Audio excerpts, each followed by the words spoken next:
تو جس ملک میں بجٹ میں سب سے کم پیسہ صحت اور تعلیم پہ ہو وہ ملک ترقی کیسے کرے گا؟ انور صاحب انٹالرنس کے اوپر ایک جو بڑا اہم سوال ہے اور یہ 2-3 دنوں سے اس سوال نے پوری قوم کو ایک ہیجان کی کیفیت میں ڈالا ہوا ہے، وہ یہ ہے کہ آپ نے شاید دیکھا کہ اب سے کوئی 2 دن پہلے ایک ایئر بلو کی فلائٹ کراچی آ رہی تھی، تو اس میں ایک صاحب نے شاید اپنی بیوی کو کس کر دیا، تو ایک دوسرے صاحب نے بڑا اس پہ اعتراض کیا، پھر ایئر ہوسٹس نے ان کے اوپر آ کے بلینکٹ رکھ دی کہ بلینکٹ کے نیچے کیا ہو رہا ہے کس کو کیا پتا، لیکن ان صاحب نے کراچی آنے کے بعد جو ہے ان کی ایک آفیشیل کمپلین کی اور کی کہ کہا کہ بڑی نازیبا حرکات کر رہے تھے جہاز کے اندر. تو اس کس کے بارے میں آپ کے کس قسم کے تاثرات ہیں؟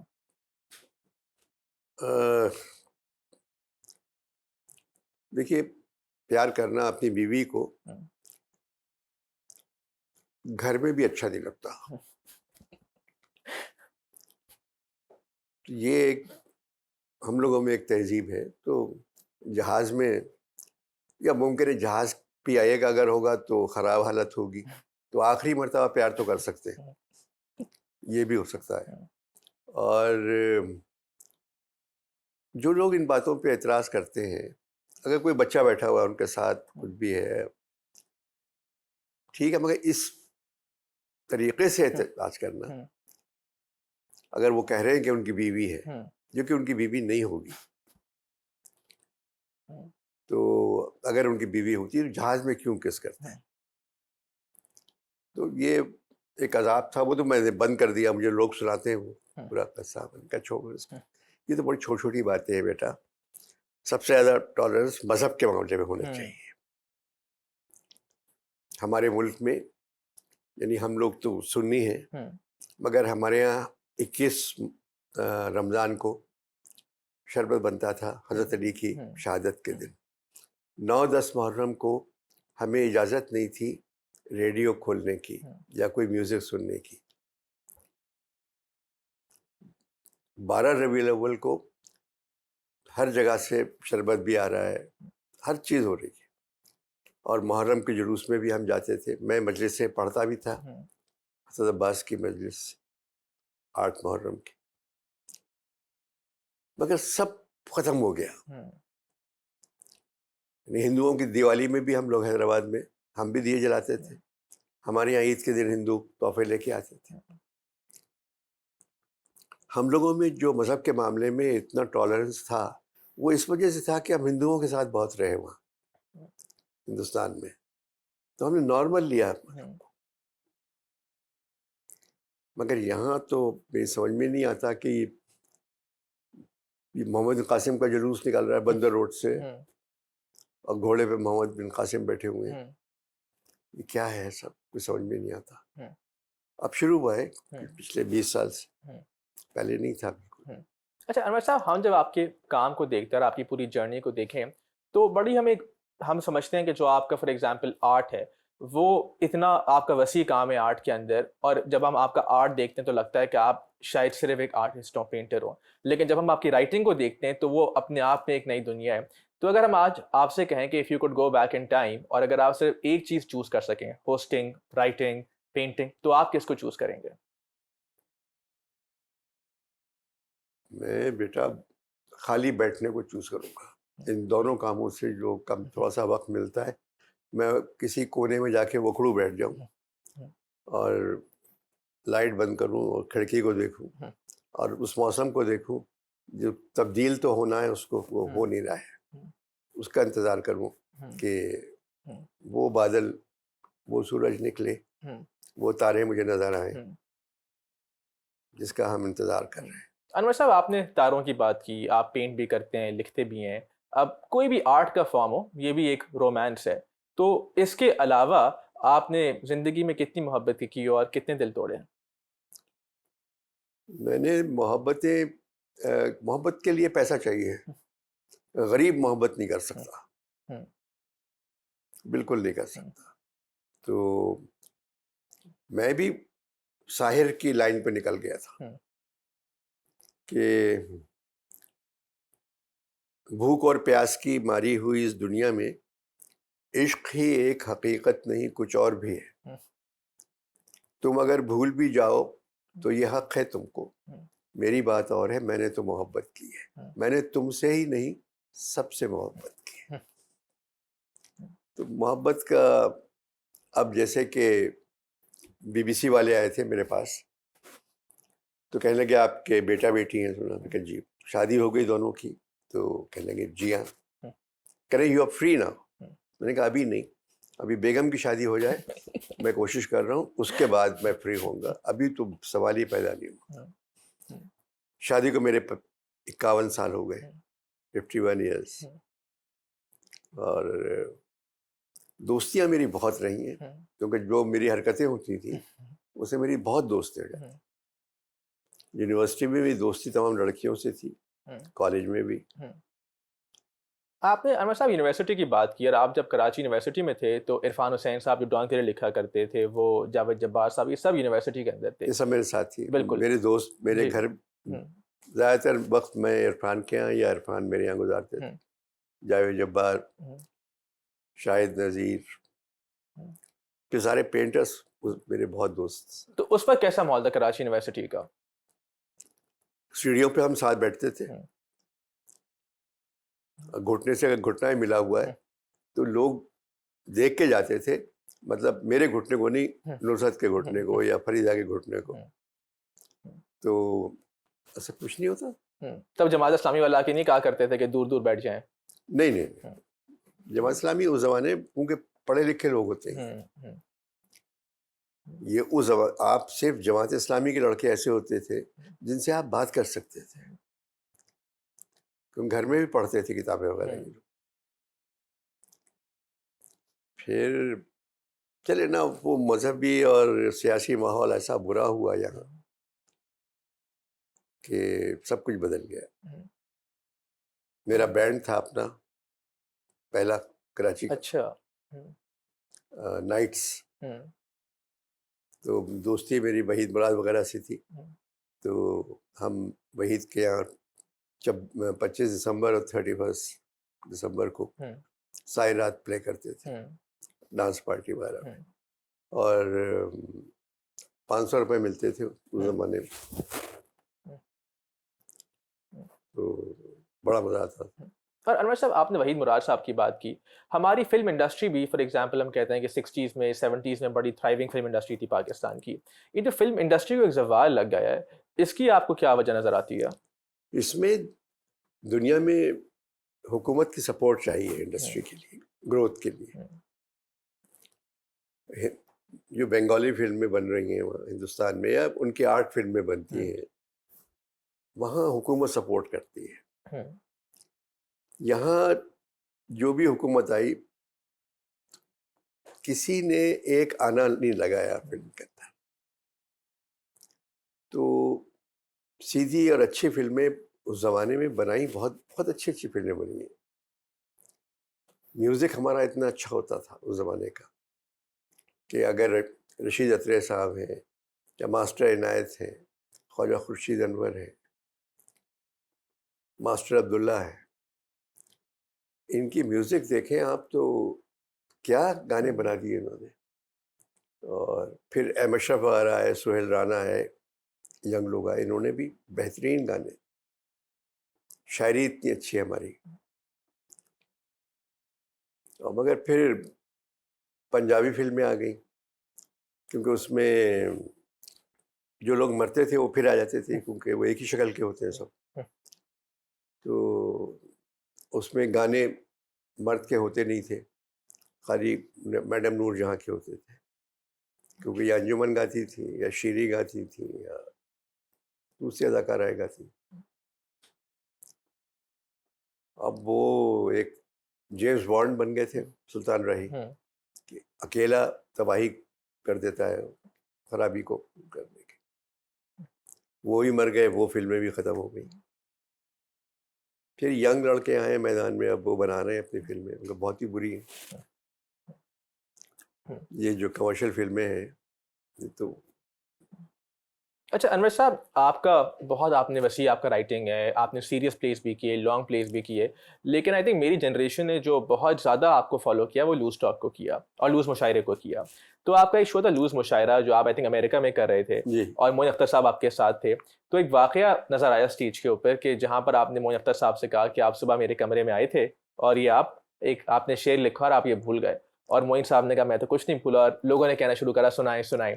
تو وہ بیک سٹوری کیا تھی، اور وہ جو شعر آپ نے اس پرچے پہ لکھا تھا؟ میں شکاگو میں ہوں، میں ٹھہرا ہوا تھا، کوئی 26ویں منزل تھی. معین آئے، شام میں ہمارا مشاعرہ تھا، تو معین آئے اور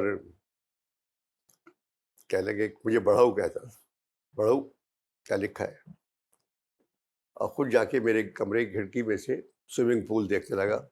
وہاں عورتیں تیر رہی تھیں، اور بعضی عورتیں کپڑے شاید بھول آئی تھیں کمرے میں اپنے، ویسے ہی تیر رہی. یہ کھڑا دیکھنے لگا. تو میں نے کہا معین، بدتمیزی ہے کہ تم میری کمرے کی کھڑکی سے سوئمنگ پول میں عورتوں کو تیرتے دیکھ رہے ہو. تو ایک بہت موٹی عورت تیر رہی تھی. بولے یار تم تو اس طرح کے ہوٹلوں میں کم ٹھہرتے ہو، میں تو ہر جگہ ٹھہرتا ہوں، یہ یہاں سے جو نظر آتا ہے وہاں سے یہاں نظر نہیں آ سکتا. میں نے کہا مجھے برا لگ رہا ہے کہ تم کیوں دیکھ رہے ہو. بولے کیا کر لو گے؟ میں نے کہا مجھے پتہ نہیں. خیر بیٹھ گئے. وہ رات میں مشاعرہ تھا، تو میں نے ان کے لیے 4 مصرے لکھ کے رباعی کی شکل میں اس وقت نہیں دیے جب مشاعرے بیچ میں نے کہا یہ آپ تن میں رہی. بھول رہے، وہ ٹن میرٹھی نام تھا ان کا. میں نے کہا میرٹھی صاحب یہ آپ میرے کمرے میں بھول آئے تھے، مجھے سنا بہت اچھی لکھی تھی آپ نے رباعی. وہ سمجھ گیا کچھ، کہہ رہے نہیں میں نے تو کچھ نہیں لکھا ہی نہیں میں نے آپ کے لیے. میں نے کہا نہیں آپ کی حالت ٹھیک نہیں تھی، آپ بھول گئے میرے کمرے میں. ارے بھائی یہ تو میں سنا نہیں سکتا. پڑھا اس نے، ارے بھائی یہ تو ایسی ہے آپ تم کو. میں نے کہا نہیں یہ تو پھر لوگوں نے تعلیم علی کہ سنائیے سنائیے سنائیے. پھر جیسے معین کی عادت تھی یہ کر کے. پول میں تیر رہی تھیں جوں سمندر میں جہاز، پول میں تیر رہی تھیں جوں سمندر میں جہاز، دور سے صاف نظر آتے تھے محمود و ایاز. نکلی جب پول سے باہر تو ندامت کے سبب نہ کوئی بندہ رہا اور نہ کوئی بندہ نواز. انور صاحب، بہت لوگ جانتے نہیں ہیں لیکن آپ کو کرکٹ کا بھی بڑا شوق ہے، اور آپ عمران خان کے ایز اے کرکٹر بھی مداح تھے. تو جب عمران خان نے فرسٹ ٹائم ریٹائرمنٹ اناؤنس کی، ضیاء الحق صاحب نے ان کے لیے ایک فنکشن رکھا اور آپ کو ایز اے ہوسٹ بلایا تھا، اور لوگ کہتے ہیں کہ اس فنکشن کے بعد وہ کافی ناراض ہو گئے تھے آپ سے. ضیاء صاحب تو ضیاء صاحب کے دور میں نے جتنا لکھا اتنا کسی اور کے دور میں نہیں لکھا. یعنی 50 شوشا، شو ٹائم، اسٹوڈیو 2.5 پونے 3، اسٹوڈیو 4:20، اور مرزا اینڈ سنس، آنگن ٹیڑھا، سلور جبلی، یہ سب ضیاء صاحب کے دور کے ہیں میرے. مگر ان کی ناراضگی قصے تو سن چکے ہیں لوگ، اخباروں میں پڑھ چکے ہیں، میں نے بتا دیے کئی مرتبہ. مگر ضیاء صاحب کا یہ تھا کہ مطلب ڈرے ہوئے لوگ بہت تھے ان سے کہ پتہ نہیں کیا کرتے ہو. پتہ صحیح تھا، صحیح ڈرے ہوئے تھے. میری ان کی بیٹی سے جان پہچان تھی، اسپیشل چائلڈ تھی زین، تو وہ میرے سارے پروگرام دیکھتی تھی. اسی وجہ سے شاید ضیاء صاحب نے مجھے گرفتار نہیں کیا، ورنہ کر چکے ہوتے. مجھے گرفتاری سے ڈر بھی نہیں تھا، کیونکہ میں جالب کا فین ہوں، حبیب جالب کا. جالب بہت اچھے بڑے آدمی تھے. تو جالب کے ایک پروگرام میں جالب کے لیے مجھے کچھ کہنا تھا، تو جالب کا خط آیا میرے پاس کہ انور تم کبھی جیل نہیں گئے ہو، بڑا مزہ آتا ہے. میری تو آدھی زندگی جیل میں ہی گزری، اور مجھے جب میں سلاخوں کے پیچھے سے سب کو دیکھتا تھا، ملک کے رہنے والوں کو، تو مجھے وہ لوگ جیل میں نظر آتے تھے. تو یہی میرے لیے بڑی بات تھی. میں اپنے آپ کو جیل میں آزاد سمجھتا تھا، کیونکہ سلاخوں کے پیچھے سے مجھے جو بھی نظر آیا لگا کہ وہ جیل میں. تو اس ملک میں سچ بولنا گناہ ہے. تو مگر ان تمام کوتاہیوں کے بعد بھی یہ ملک بہت مزے کا ملک ہے. آپ تو باہر رہتے ہیں زیادہ تر، جی کبھی اندر رہ کے دیکھیں تو آپ کو بہت مزہ آئے گا. جی انور صاحب، آپ نے بات کی ایک کہ لوگ ڈرتے تھے زیاد صاحب کے دور میں. آج بھی بہت سے لوگوں کو لگتا ہے کہ ایک گھٹن کا ماحول ہے، اور آپ آج جب کمپیئر کریں کہ اس وقت کیا پریشرز تھے اور آج کیا پریشرز ہیں، تو آپ کے خیال میں وہ وقت زیادہ مشکل وقت ہے لکھنے کے لیے اور سوچنے کے لیے، یا پھر یہ وقت زیادہ مشکل ہے؟ نہیں، اس وقت میں تو لکھنا ہی نہیں چاہیے. لکھنے کے لیے ماحول میں ایک تہذیب چاہیے جو کہ نہیں ہے. ضیاء صاحب کے زمانے میں 2 چینل تھے، یا ایک ہی ہوگا، P T V, N T M بعد میں آیا. اب تو 87 چینلس، معاف کیجیے، 87 چینلس کے لیے لکھنا. آپ بیہودہ سے بیہودہ اسکرپٹ لکھ دیں، مزاحیہ کیسا ہی گھٹیا ہو، وہ فوراً لے لیں گے، آپ کو پیسے دے دیں گے. تو اس دور میں کیا لکھے کوئی، ختم ہو گیا سب. فاروق قیصر تھا، ایک کلیاں کرتا تھا، بہت ہی اچھا آدمی، بہت ہی نفیس انسان، اور پپٹس کا کام شروع کیا اس نے. وہ بھی چلا گیا، وہ چلے گئے بیچارہ، کوئی نہیں ہے. انور صاحب، آپ نے، کیونکہ آپ پولیٹیکلی کانشیس بھی ہیں، رائٹرز حساس بھی ہوتے ہیں، تو جو لوگ پولیٹیکلی کانشیس بھی ہوں، حساس بھی ہوں، وہ اکثر سوچتے ہیں کہ اب خود اپنی کوئی سیاسی جماعت بنانی چاہیے. کیا کبھی آپ کو ایسا کوئی خیال آیا؟ یار میری کسی ہونڈے سے دوستی نہیں ہے، تو یہ سوال رہنی تو مطلب میں کیا کروں. اس میں ہونڈے چاہیے، اے ٹی ایم بھی چاہیے، ساتھ چاہیے، بالکل بھی پیسہ نکالنے کی ایک مشین بھی چاہیے، پیسے بھی چاہیے، ایک فارم ہاؤس، گیسٹ ہاؤس چاہیے جہاں چھاپے پڑے 2-3، وہ بہت ضروری ہے سیاسی پارٹی کے لیے. تو میرے یہ کچھ نہیں کر سکتا میں. اچھا انور صاحب، ایک جو اب تھوڑی اگر ہم ایک لائٹ سا سوال کریں، آپ بہت سے لوگوں کو شاید یہ والی بات معلوم نہ ہو. اچھا میں سمجھا بجلی کے بارے میں نہیں نہیں نہیں نہیں، دوسری والی لائٹ. ہاں، تو آپ بہت سے اسٹرنگس کے گانے بھی لکھتے ہیں، اور آپ نے بہت سے اسٹرنگس کے گانے بھی لکھے. تو آج جو کرنٹ میوزیشینز ہیں، ان میں اگر ہم اسٹرنگس کے علاوہ یا بلال مقصود کے علاوہ کون سے میوزیشینز آپ کو پسند ہیں؟ سب اچھا گا رہے ہیں، بہت اچھا گا رہے ہیں. مطلب کہ تم کسی ایک کا نام نہیں لے سکتے. یہ نوجوان لڑکے جو ہیں یہ بہت اچھا گا رہے ہیں اور بڑی محنت کرتے ہیں. اور مطلب یہ کہ یہ وائٹل سائنس کے بعد نازیہ زویب تو ایک بیس تھے، جیسے ایلوس باہر میں پاپ میوزک میں وہ بیس بن گیا تھا. بیٹلز بعد میں آئے، سٹونز بعد میں آئے، پھر اس طرح یہاں نازیہ زویب نے شروع کیا، پھر عالمگیر شیخی آئے، پھر اور لوگ آنا شروع ہوئے. پرانے زمانے میں جب حالات برے نہیں تھے تو امپریس مارکیٹ کے علاقے میں 4-5 گھر تھے ایسے جہاں بینڈ بجائے ہوئے رہتے تھے. کیٹرک ہال تھا یہاں ایک، وہاں ایوری سیٹرڈے نائٹ ایک میوزک پارٹی ہوتی. تو آج کل تو یہ لڑکے جو بھی گاتے ہیں،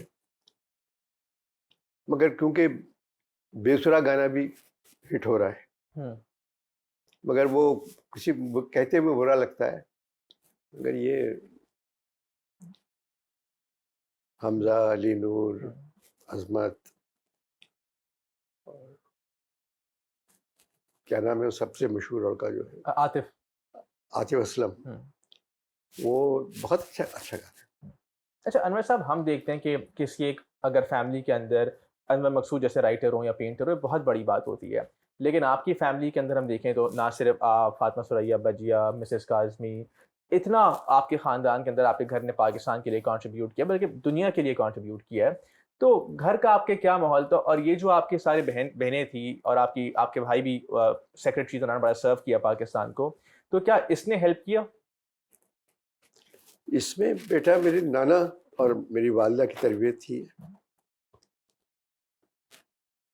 میری نانا داغ دہلوی کے شاگرد تھے، اور گھر میں ایک ماحول تھا. بجیا لکھتی تھیں، پھر زہرا آپا کی شاعری، وہ اس نے تہلکہ ہی مچا دیا. زہرا نگار نے. پھر سارا آپا نے آواز کی دنیا میں radio Pakistan, B B C, Voice of America, یعنی سارا آپا نے کام کیا تھا. سائنس میگزین کرتی تھیں اور خبریں کرتی بی بی سی سے.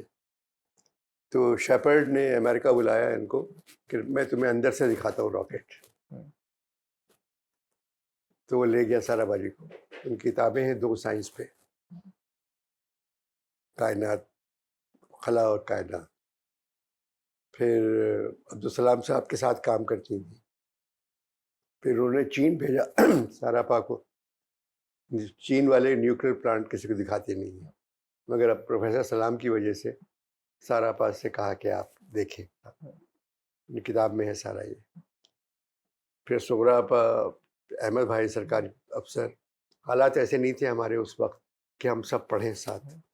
میں نے 3 سال نہیں پڑھا، احمد بھائی پڑھتے رہے، اور پھر یہ سرکاری افسر ہوئی، اور بہت اچھے سرکاری افسر.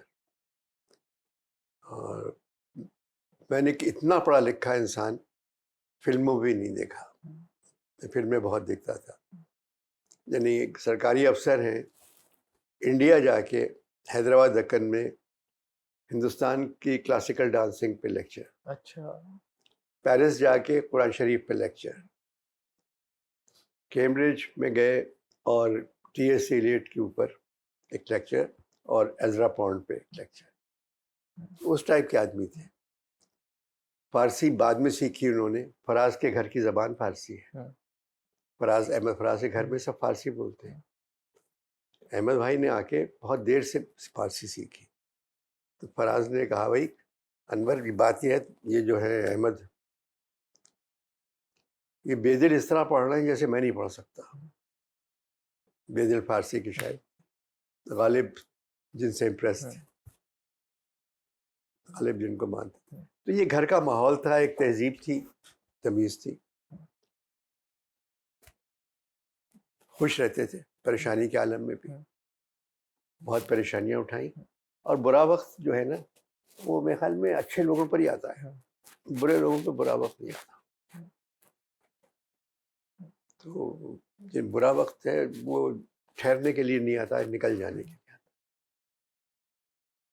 انور صاحب، آپ نے بات کی خوش رہنے کی، اور بہت سے ہماری جو آڈینس ہو، ینگ ممبرز ہیں، وہ بڑا اسٹرگل کرتے ہیں کہ جب آپ اپنا کریئر شروع کر رہے ہوں، ایک آپ کو یہ بھی پریشر ہوتا ہے کہ آپ نے پیسے کمانے ہیں، آگے بڑھنا ہے، اور کہیں نہ کہیں جو ان کے پیشن ہوتا ہے، چاہے میوزک ہو، فلمز ہو، آرٹ ہو، وہ پیچھے رہ جاتا ہے. تو اگر آپ سے ہم کہیں کہ آپ ان کو اگر کوئی ایڈوائس دینا چاہیں تو وہ کیا ایڈوائس ہوگی؟ ان لوگ سب کو جانتا ہوں، بہت دوستی ہے میری ان سے. سچ بولے، بس سچ بولے نا، سب سے اچھی بات ہے سچ بولنا. سچ بولے اور بھول جائیں کیا بولا تھا. جھوٹ بول کر آپ کو ساری زندگی یاد رکھنا پڑتا ہے کہ کیا کہا تھا. یہ بھولنے میں اور یاد رکھنے میں فرق دیکھا آپ نے؟ ڈرے مت، سچ کہیں، بھول جائیں. 14 سال بعد بھی اگر جھوٹ بولا ہے آپ نے تو وہ جھوٹ کو یاد رکھنا پڑے گا کہ 14 سال پہلے آپ نے کیا بولا. اور بیٹا یہ زندگی میں اتار چڑھاؤ جو ہے نا یہ تو آتا ہی ہے.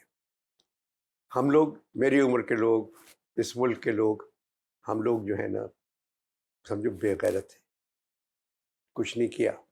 میرا کام یہ 62 برسوں سے ٹی وی پہ آ کے لوگوں کو خوش رکھنا یا لکھنا کچھ نہیں ہے. ہمیں ملک کے لیے کام کرنا چاہیے تھا. یہ کام ملک کے لیے تو نہیں کیا میں نے، یہ تو لوگوں کے لیے کیا. آپ کو ملک کے لیے کام کرنا ہے. ہم لوگوں نے کچھ نہیں کیا. پتہ ہے آدھا ملک کھو دیا ہم نے.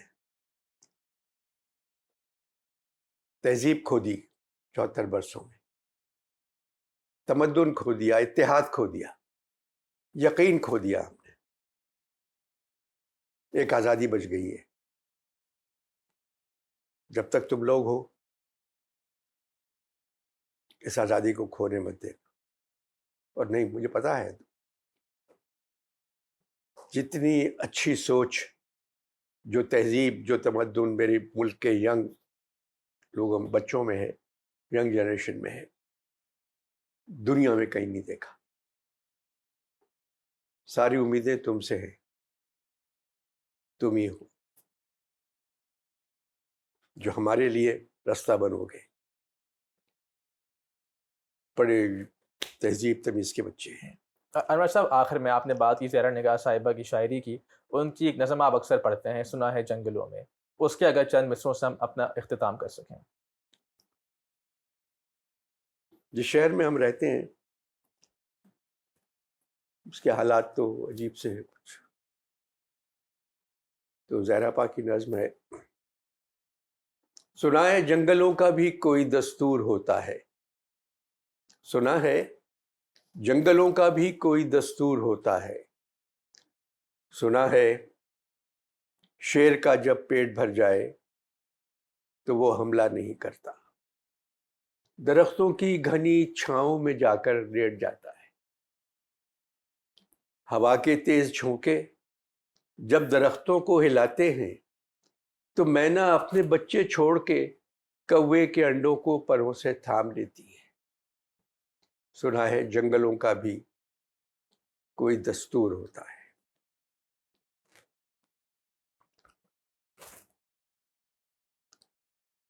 سنا ہے جب کسی ندی کے پانی میں بے کے گھونسلے کا گندمی سایہ رستا ہے تو ندی کی پہلی مچھلیاں اس کو پڑوسی مان لیتی ہیں. سنا ہے جنگلوں کا بھی کوئی دستور ہوتا ہے. کوئی طوفان آ جائے, کوئی پل ٹوٹ جائے تو کسی لکڑی کے تختے پر گلہری سانپ, چیتا اور بکری ساتھ ہوتے ہیں. سنا ہے جنگلوں کا بھی کوئی دستور ہوتا ہے. خدا بندہ جلیل و معتبر, دانا و بینا, منصف و اکبر, میرے اس شہر میں اب جنگلوں ہی کا کوئی قانون نافذ کر. سنا ہے جنگلوں کا بھی کوئی دستور ہوتا ہے. انور صاحب, آپ کا بہت شکریہ. آپ نے ہمیں یہ آنر دیا, آپ نے ہمیں اس اعزاز سے نوازا اور اپنا وقت نکالا. بہت شکریہ. بہت شکریہ. جیتے رہو. خدا حافظ. Thank you.